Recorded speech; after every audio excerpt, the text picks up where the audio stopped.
Olá, você acompanha comigo agora no programa Mais Saúde de hoje. O símbolo que marca locais para pessoas com deficiência pode mudar no Brasil. A nova imagem quer representar todas as deficiências e ampliar a consciência sobre direitos. No quadro Vacina Sim, os locais para aplicação da vacina contra a gripe. Casos de síndrome respiratória aguda grave aumentam no Maranhão. Já são quase 3 mil registros e 149 mortes. No quadro Fala Doutor desta semana, o alerta para os cuidados com a saúde mental no trabalho. No Junho Lilás, a campanha reforçou a importância do teste do pezinho, um exame rápido e essencial que pode detectar doenças graves nos primeiros dias de vida. E ainda, no estúdio, uma entrevista com o médico psiquiatra Gilberto Souza. E vamos falar sobre saúde mental. Eu sou Ismael Gama e o programa Mais Saúde está no ar.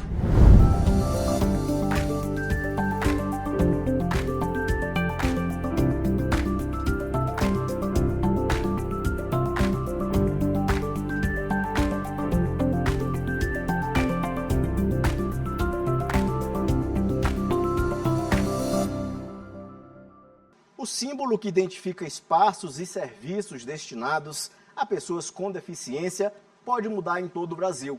O Congresso Nacional discute um projeto de lei que atualiza essa sinalização para um desenho mais inclusivo que represente todas as deficiências e não apenas a física. Se aprovado, o novo símbolo, já adotado pela ONU, vai substituir a imagem tradicional da cadeira de rodas e trazer mais clareza sobre a amplitude dos direitos e do respeito à diversidade. A mudança do símbolo de acessibilidade está em discussão no Congresso Nacional. Se for aprovado, o novo símbolo passa a ser este aqui, o desenho de um ser humano em linhas, com os braços abertos dentro de um círculo. Ele representa um ser humano, representa o movimento, representa o ser humano como um todo. E essa mudança ela foi muito importante, porque coloca todos nós, todas as pessoas com deficiência e também as pessoas que não têm deficiência dentro da inclusão. Porque quando se fala de inclusão, nós falamos de todos. Eu costumo dizer que as pessoas colocam pessoas em rótulos, em caixas, mas a grande verdade é que nós somos uma só aldeia, nós somos a aldeia da humanidade. Então esse símbolo novo, ele representa a humanidade. Olhando bem para o atual símbolo, é possível compreender porque a maioria das pessoas tem a ideia de que ele identifica apenas a deficiência física. Trata-se de um desenho de uma cadeira de rodas. Só que ele também identifica outros tipos de deficiência, mental, intelectual e sensorial, algo que não fica muito claro.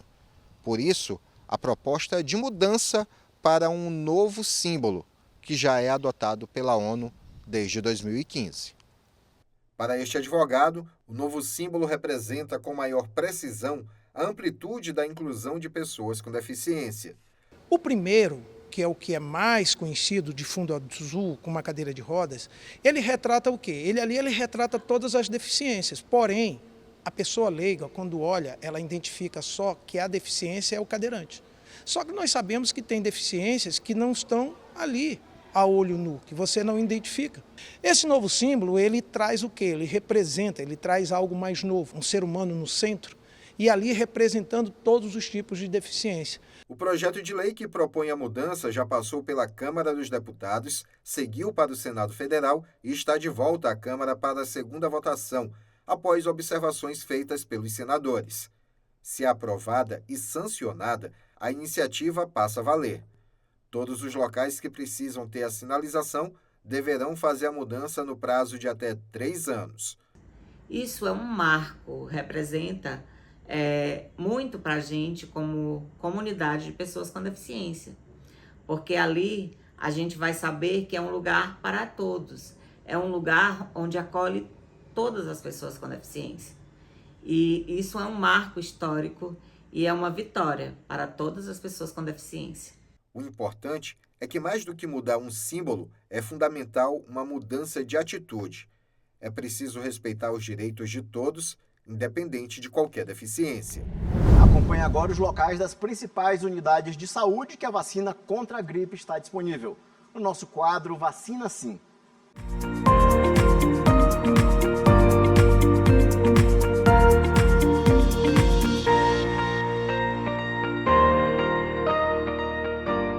Veja agora as unidades de saúde para tomar a vacina contra a gripe. Centro de Saúde Amar, Centro de Saúde Liberdade, Centro de Saúde São Francisco, Centro de Saúde Turu, Centro de Saúde Coab Anil, Genésio Ramos Filho, Dr. José Carlos Macieira, Clodomir Pinheiro Costa, Vila Nova, Centro de Saúde São Cristóvão, Centro de Saúde Fabriciana Moraes, Centro de Saúde Santa Bárbara e Centro de Saúde Antônio Carlos Reis. E veja também o público-alvo da vacina contra a gripe. Crianças de 6 meses a menores de 6 anos de idade, pessoas a partir de 60 anos, gestantes e puérperas, povos indígenas, trabalhadores da saúde, professores das escolas públicas e privadas, adolescentes menores de 18 anos sob medidas socioeducativas, população privada de liberdade com 18 anos ou mais, funcionários do sistema prisional, pessoas com doenças crônicas não transmissíveis e outras condições clínicas especiais, quilombolas, pessoas com deficiência permanente a partir dos 12 anos de idade, profissionais das forças de segurança e salvamento e das Forças Armadas, pessoas em situação de rua e caminhoneiros, trabalhadores de transporte coletivo rodoviário, de passageiros urbanos e de longo curso e trabalhadores portuários. Esse foi o quadro Vacina Sim.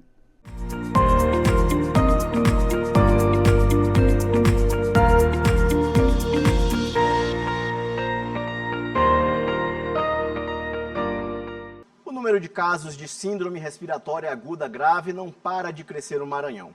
Já são quase 3 mil registros esse ano e 149 pessoas já perderam a vida por complicações da doença. A situação sobrecarregou os serviços de saúde e fez o governo estadual abrir um hospital de campanha em São Luís para atender a população. Além disso, pontos de vacinação foram montados para tentar conter o avanço das infecções. O número de casos de síndrome respiratória aguda grave segue aumentando no Maranhão. A Secretaria de Estado da Saúde registra até o momento 2.838 casos em 2025, com 149 mortes. A situação sobrecarregou os serviços de saúde e levou o governo a montar um hospital de campanha no estacionamento do Multicenter Sebrae em São Luís. O local funciona como ponto de triagem para casos leves das 7 horas da manhã à meia-noite, de domingo a domingo. Os casos mais graves são encaminhados para outras unidades. Aqui também a gente dispõe de um leito de estabilização e 20 poltronas de medicação. Um leito de estabilização, com suporte ventilatório, mais de 10 leitos de observação para medicação, caso precise ficar um pouco mais de tempo aqui na unidade. Um estande de vacinação também foi montado no Arraial do Ipem para ampliar o acesso à prevenção e funciona de sexta a domingo. Mais de 200 doses já foram aplicadas. É uma ótima alternativa para a nossa imunidade e a gente sabe assim que os casos de influenza estão exponencialmente crescendo, principalmente nesse segundo semestre, então a gente tem que se proteger. As recomendações continuam as mesmas. Lave bem as mãos, evite aglomerações, mantenha os ambientes ventilados e atualize o esquema vacinal. Veja após o intervalo a importância do teste do pezinho, um exame rápido e essencial que pode detectar doenças graves nos primeiros dias de vida. E veja ainda, uma entrevista no estúdio com o médico psiquiatra Gilberto Souza, que vai falar sobre os cuidados com a saúde mental. Não saia daí, a gente volta já.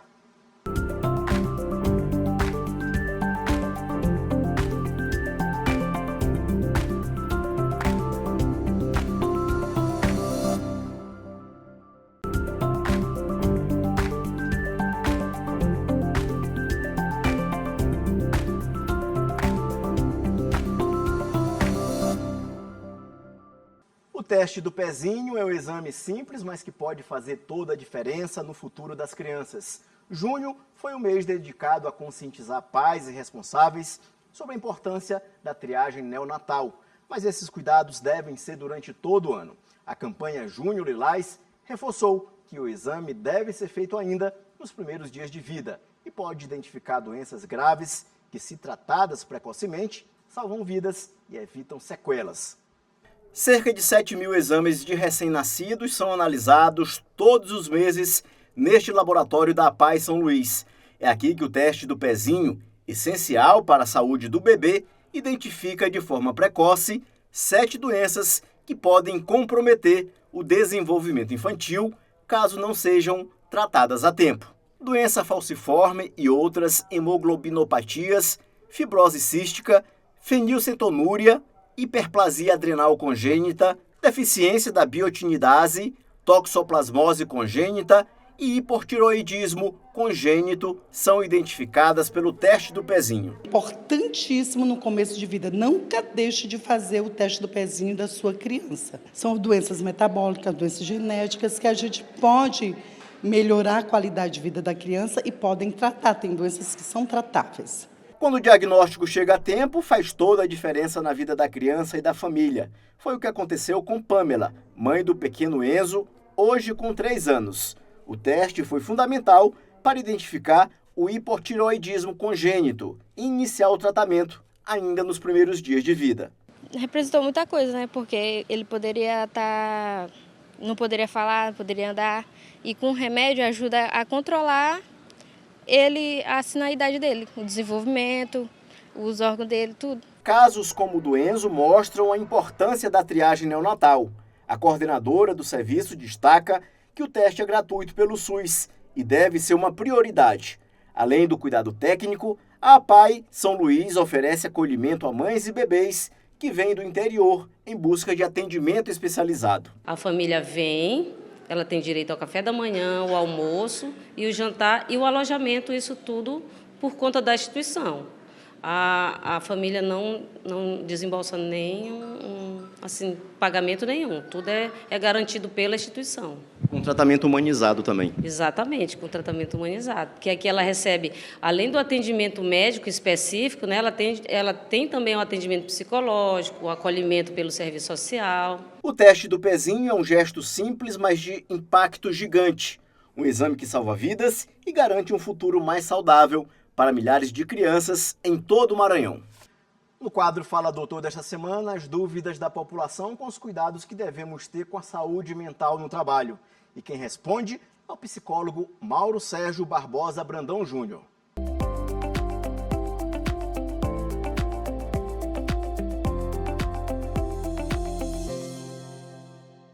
Queria saber se a saúde mental tem sido um tema cada vez mais debatido e como você vê a evolução dessa discussão nos últimos anos. Bom, durante a pandemia nós percebemos uma busca intensa, vivemos situações extremas, algo nunca vivido por boa parte da população. Então, foi perceptível a busca pela psicologia, principalmente pela psicoterapia. Antes tinha um estigma maior, não que hoje não haja um estigma, mas por conta da pandemia houve uma sensibilização da população e é perceptível hoje que as pessoas buscam ter mais interesse em buscar o atendimento psicológico, claro, ainda com vários tabus, a gente encontra ainda alguma resistência, mas contudo a gente percebe também que a difusão das informações, principalmente nas plataformas sociais, acabam beneficiando a procura desse serviço. Então eu vejo como uma evolução, mas ainda tem muito a melhorar. O estresse do dia a dia pode levar a problemas mais graves. Como podemos preveni-los? Bom, o estresse ele é uma reação natural do nosso organismo. Ela é uma quebra da homeostase corporal. A gente precisa do estresse para poder fazer as coisas, como se fosse a energia da motivação. A questão grande, a maior questão da situação do estresse é a seguinte: qual é o período, a intensidade que a gente se mantém em estresse? Se você está constantemente estressado, isso acaba afetando o seu humor, você fica cada vez mais irritado. Há repercussões físicas também.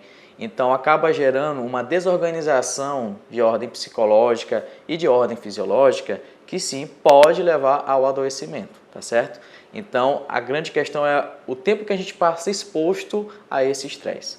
Muitas pessoas ainda têm resistência a buscar ajuda psicológica. Como quebrar esse tabu? É muito comum que as pessoas tenham vergonha e achem que só pode procurar o profissional da psicologia ou qualquer um da área de saúde mental se estiver louco, entre aspas, tá? Agora, o que nós encontramos, de fato, nos atendimentos são pessoas que vivem problemas comuns do cotidiano, da família, que muitas vezes não sabem lidar ou precisam ter aquele momento para compreender, para que possa tomar a sua decisão. Claro, uma decisão a partir do profissional qualificado, que faz a escuta profissional e facilita esse processo. Então, perceptível é resistência, mas a cada momento que a gente vai conversando com ela, vai passando informações, tem ações preventivas sobre a importância da saúde mental, de se falar sobre si, percebemos que também há um pouco de diminuição desse estigma, né? Lembrando que, com a pandemia, houve uma maior busca, houve uma maior sensibilização. Então percebemos, principalmente as gerações mais recentes, mais novas, que falam geração Z, millennials, eles têm essa facilidade de falar sobre esses temas. Mas ainda assim há um certo estigma e resistência em relação à procura, mas com o tempo, o trabalho de formiguinha, a gente vai conseguindo desconstruir essa ideia. Eu queria saber se existe um momento certo para buscar um psicólogo ou qualquer um pode se beneficiar da terapia. Depende do seu objetivo. O profissional psicólogo, ele está aqui para lhe ajudar nas mais diversas facetas da sua vida. Por exemplo, você pode ter uma situação profissional na qual está indeciso ou quer mudar de carreira. O profissional de psicologia, ele é habilitado para isso. Então, não é só quando você está adoecido, né? Mas quando você tem questões de autodesenvolvimento ou melhorar alguma habilidade, o profissional de psicologia ele pode sim auxiliar nesse processo. Também não precisa estar adoecido, se você estiver em sofrimento, mas não adoecido, que tem uma diferença, também pode procurar o profissional de psicologia. Então, assim, não há uma limitação. É claro que quando a pessoa está sentindo mal-estar, os sintomas se tornam mais prevalentes, ela acaba tendo maior motivação para ir em busca. Problema algum, estamos aqui para acolher. Mas também há possibilidades em outros contextos. Como é lidar com as pressões sociais e a cultura da produtividade excessiva sem comprometer a saúde mental? É bem delicado, né? Nós podemos fazer atividades, aquele que chamamos de furor corporativo, para tentar lidar com as situações do dia a dia, fazer aquela meditação, aquele momento de fala descontraída, que é uma forma de canalizar o estresse do cotidiano, mas ainda assim é uma questão macroeconômica, social e política. Na medida do possível, o que a gente pode fazer é minimizar esses efeitos. Então, quando você busca meios do seu bem-estar, em busca de qualidade de vida, isso acaba favorecendo, sendo um elemento protetor para a sua saúde. Agora, há elementos que vão para além da gente, né? Então, daquilo que a gente puder fazer dentro do nosso campo de ação, para o nosso bem-estar, é favorável para a nossa saúde. Mas a gente não pode esquecer também o impacto das questões macro-sociais. O impacto da tecnologia das redes sociais na saúde mental é um tema muito discutido. Como encontrar um equilíbrio saudável? Há muitas pessoas que já acordam com o celular na mão, dormem com o celular na mão e acaba sendo um apêndice do nosso dia a dia. A tecnologia, ela não é ruim nem boa, depende da forma que a gente faz esse manuseio. O que temos percebido em várias gerações, sejam idosos, sejam crianças, é que ela está muito inserida e as pessoas acabam se sentindo muito estressadas, angustiadas e utilizando como uma forma de canalizar a sua ansiedade, a sua angústia. Então, tudo que é dosado, porque a diferença do remédio para o veneno é a quantidade, a gente pode também adotar para as tecnologias. Elas são ferramentas que servem, sim, para muitas coisas, para nos ajudar no dia a dia, mas o seu excesso pode trazer prejuízos para o nosso dia a dia. Então, é compreender até que ponto essa tecnologia está lhe afetando. Está afetando a sua vida, está afetando a sua qualidade de vida. A partir desse momento, você consegue desenvolver meios para tentar minimamente limitar naquilo que for possível, desde que não prejudique a sua qualidade de vida.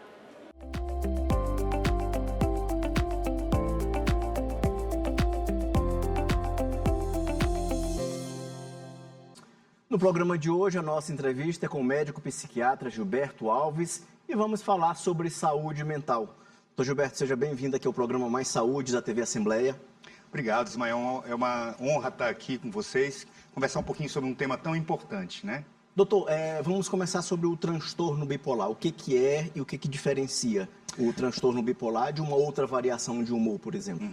Isso é uma pergunta bem interessante e muito frequente no nosso consultório. Então, a gente pode falar que o transtorno bipolar, ele é uma alteração patológica, ou seja, representa um transtorno, uma variação da normalidade, que se caracteriza por oscilações do humor acima do que seria esperado por uma pessoa, né, com consequências mais graves, por exemplo, na vida como um todo dessa pessoa. E aí nós falamos na relação dessa pessoa com outras, dentro do contexto familiar, no desempenho na escola, no trabalho.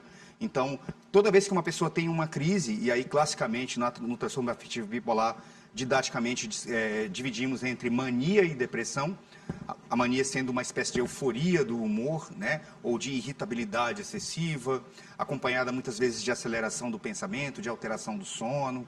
Então, a gente terá essas alterações, assim como também podemos ter quadros depressivos, onde a pessoa vai ficar deitada na cama, sem querer comer, prostrada.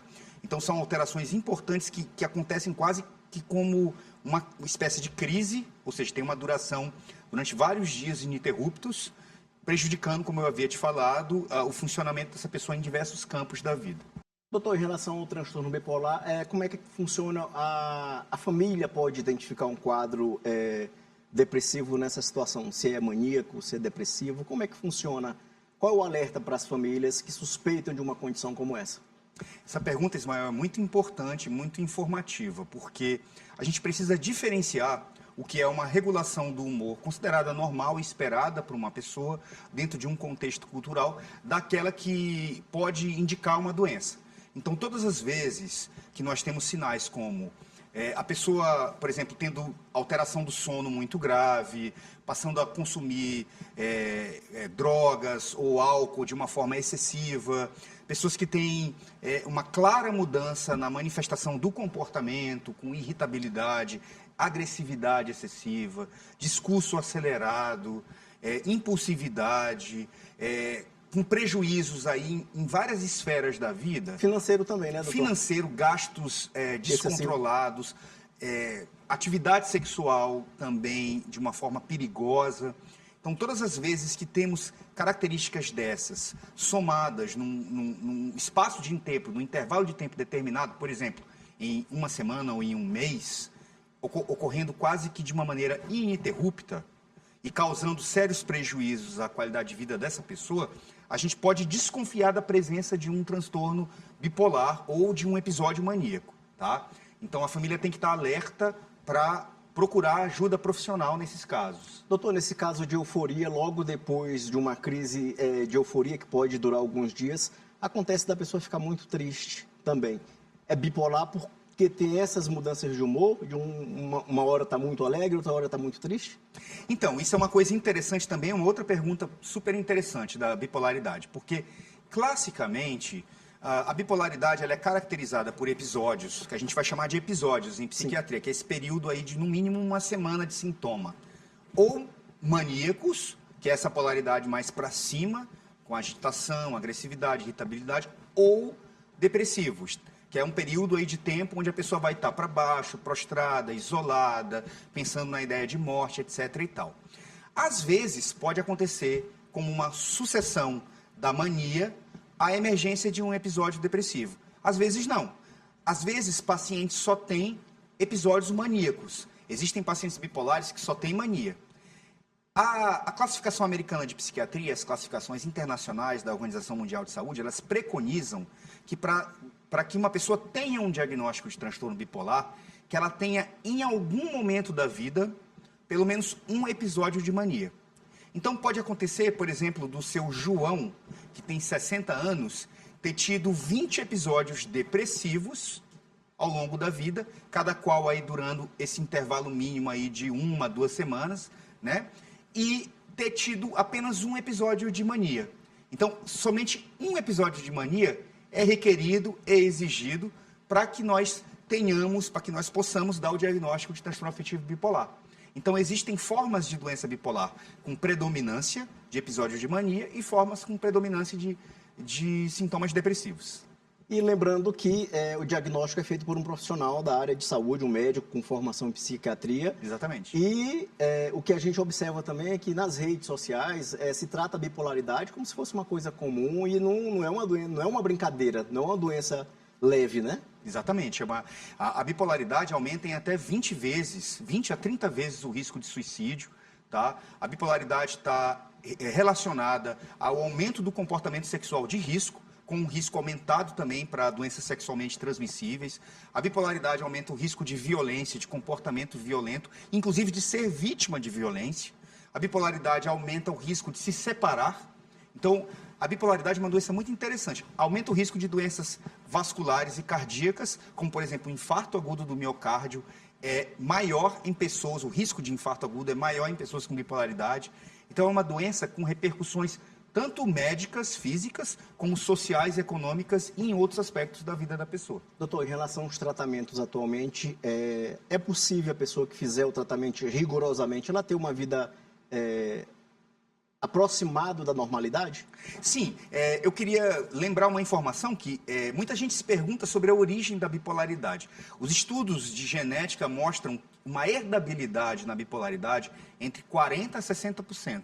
Então, o papel da genética é muito importante. Quase sempre nós médicos buscamos e identificamos alguém na família, lá atrás, às vezes um bisavô, às vezes um tio-avô do paciente que tinha bipolaridade, né? Então, tem um componente genético muito, muito forte. Uma carga hereditária. Uma carga hereditária, né? E atenção especial deve ser dada a essas pessoas que, por exemplo, têm compulsividade aumentada, né? Que bebem, fazem uso de comida excessivo, ou álcool, ou bebida, enfim, que tem um quadro de compulsividade aumentada. Mas, voltando aqui à sua questão do tratamento, houve avanços muito interessantes nos últimos anos, a gente pode colocar nos últimos 25 anos, tá? De maneira que hoje é absolutamente possível ter uma vida normal com transtorno afetivo bipolar, desde que você faça o tratamento seguindo as recomendações médicas e psicológicas adequadas. Então, a vida normal, ela é possível. Doutor, o risco de não ter um diagnóstico rápido, existe um período, uma faixa etária onde pode se apresentar? E o que pode causar o estopim para um episódio como esse aparecer? Olha, essa outra pergunta é interessante, porque a gente tem duas fases da vida, da nossa vida, onde a gente vai ter picos de incidência da doença bipolar. A primeira delas é no final da adolescência e no início da vida adulta, ali por volta dos 20 até os 24 anos. A segunda fase é já no início da velhice. A partir dos 45 anos, 50 em diante, a gente vai ter um pico de incidência de doença bipolar, mostrando que provavelmente nesses dois momentos da vida, a gente tem pesos diferentes aí. O ambiente e o próprio fator envelhecimento, ele pode catapultar, ou seja, elevar um risco de bipolaridade no indivíduo que experiencia essa fase da vida. Assim como também uma genética forte familiar no indivíduo mais jovem pode estar correlacionado à existência da doença bipolar nessa idade. Doutor, e o diagnóstico, ele é difícil de se encontrar? Porque tem muita gente, às vezes, que demora a fechar um diagnóstico sobre bipolaridade. Sim, o diagnóstico ele é desafiador porque pode haver condições médicas, por exemplo, que mimetizam, ou seja, que imitam o comportamento da doença bipolar. Eu posso dar vários exemplos, mas principalmente doenças da tireoide, algumas doenças reumatológicas como lúpus e uso de medicações ou uso de drogas. Então, elas podem mimetizar, quer dizer, pessoas que usam cocaína, por exemplo, podem ter quadros parecidos com a doença bipolar sem, na verdade, tê-la. Então, isso exige do médico uma observação muito cuidadosa ao longo do tempo, acompanhando esse paciente, investigando bem a história dele, identificando quais seriam os hábitos e eventuais fatores que podem levar àquelas alterações encontradas e aí estabelecer, nessa curva do tempo, um diagnóstico com maior segurança. Então, eu diria que o diagnóstico requer competência técnica e também um período de observação e de conversa com a família. Doutor, o carbonato de lítio ainda é muito utilizado no tratamento. O que representa essa medicação para pessoas que têm esse diagnóstico? A história do lítio é um capítulo importante da psiquiatria, porque é uma medicação que foi descoberta quase que incidentalmente, né? Então, foi um achado incidental. E teve participação de brasileiro, né? Se eu não me engano. Na verdade, a gente tem brasileiros, como o professor Wagner Gattais, que tem estudos muito importantes na área do lítio, principalmente mostrando fatores ligados à neuroproteção. Hoje a gente sabe que, possivelmente, pequenas doses de lítio protejam pessoas em fase de envelhecimento com relação ao risco de demência. Sim. Então, essa é uma corrente da medicina que tem sido cada vez mais estudada. Tá? Então, o lítio tem sim, respondendo a sua pergunta, um papel essencial, é considerado pela maior parte dos consensos australiano, consenso canadense, consenso europeu de psiquiatria, como uma medicação de primeira linha no tratamento da doença bipolar, tá? Ou seja, é uma das primeiras escolhas que nós temos para o tratamento e, claro, o seu uso ele deve obedecer a certas condições, né? Então, o paciente deve ter condições físicas adequadas para o uso dessa medicação. Saindo agora um pouco da bipolaridade, sobre borderline. Existe uma linha muito tênue entre os dois, entre a bipolaridade, borderline ou borderline. Borderline, Como diferenciar? Outra pergunta bastante interessante. Para alguns autores, por exemplo, a gente pode citar o Hagel Peakisco, que era um pesquisador radicado nos Estados Unidos, que para ele o transtorno borderline de personalidade, né, ele está codificado dentro dos transtornos da personalidade, ele seria uma espécie de linha de continuidade em direção às formas clássicas da bipolaridade, ou seja, seria uma forma mais leve de bipolaridade. Alguns autores entendem dessa forma, embora oficialmente o transtorno borderline seja de um outro capítulo, quer dizer, ele pertence ao capítulo dos transtornos da personalidade. E o que são os transtornos da personalidade? São traços de personalidade mal adaptativos, ou seja, são pessoas que têm características de personalidade, no caso aqui, border, instabilidade do humor, agressividade, imediatismo, impulsividade, comportamento imaturo, não é? Um comportamento mais maniqueísta, então, fracasso nos relacionamentos sociais. Essas características definem o transtorno de personalidade no caso do borderline. Ou seja, uma pessoa que tem transtorno de personalidade, ela vai ter o surgimento desses sintomas lá na infância e eles vão correr relativamente estáveis ao longo de toda a vida dessa pessoa. Então, esse curso de desenvolvimento do transtorno ele é diferente da bipolaridade na medida em que ele é um traço permanente e já vem desde cedo. O tempo todo, exatamente, desde cedo e o tempo todo encontrado na pessoa, né? Doutor, em relação à depressão, atualmente o que existe de tratamento para a depressão? Então, mais recente, as novidades. Começando dizendo, Ismael, que a taxa de depressão, o Brasil é um dos campeões mundiais de depressão, tá? Nós somos campeões mundiais de ansiedade. São Paulo é a capital com o maior número de ansiosos do mundo, né? Então, a depressão é uma condição cuja prevalência é muito elevada, tá? Também não é tão elevada quanto a ansiedade e é uma condição que afeta não apenas alterações, por exemplo, características afetivas, como sentir menos prazer, ter irritabilidade, ter tristeza, angústia, pensamento de morte, mas também cursa com sintomas cognitivos, dificuldade de concentração, dificuldade para iniciar atividades, cansaço fácil, alterações da libido, alterações da sociabilidade, isolamento social. E hoje a gente conta, como é um transtorno muito complexo, né, a gente conta também com tratamentos que a gente considera medicamentosos e tratamentos não medicamentosos. Então, hoje houve um avanço muito grande no campo dos tratamentos em ambos os lados. Doutor, quando se é diagnosticado com alguma situação, patologia mental, vamos dizer assim, algum problema de saúde mental, é importante fazer o acompanhamento médico, manter a medicação e não interromper sem orientação médica também, né? Porque muita gente começa, se sente bem e interrompe o tratamento. Então, a continuidade ela é importante, né? Exatamente. Tem um fenômeno que a gente chama de efeito Kindling. O que é isso? Toda vez que uma pessoa tem um episódio depressivo, a gente chama de um episódio depressivo um período ininterrupto de sintomas que duram no mínimo 2 semanas.